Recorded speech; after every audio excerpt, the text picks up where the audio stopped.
One mind at a time. A group is trying to convince people to put the guns down. Resources, you know what I'm saying? Trying to stop some of these shootings. Shondell Revell is the executive director of the Mayor's Office of Violence Prevention. He runs the Community Crisis Intervention Program.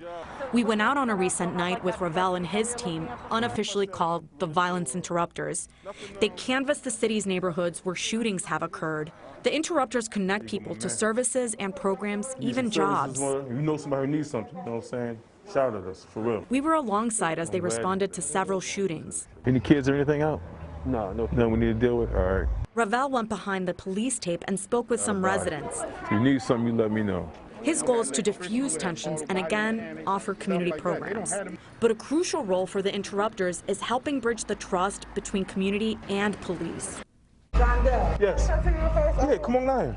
The woman who pulled Revell aside told him her family has information on a shooting, but don't want to provide it directly to police. They said that they know exactly who committed the crime. The mistrust in police makes it hard for the cops to solve crimes. As of October, 18% of the 1,600 shootings this year had been solved. And even the cases that end up in an arrest may end up dismissed or withdrawn in court. That's one of the contributing factors that people rely upon. You know, I can say that, you know, to a certain degree that people in the streets, you know, they feel the unrest.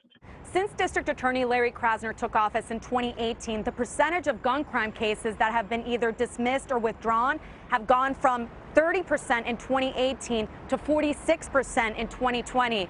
And those numbers are a far drop from 2015 when the rate was just 18%.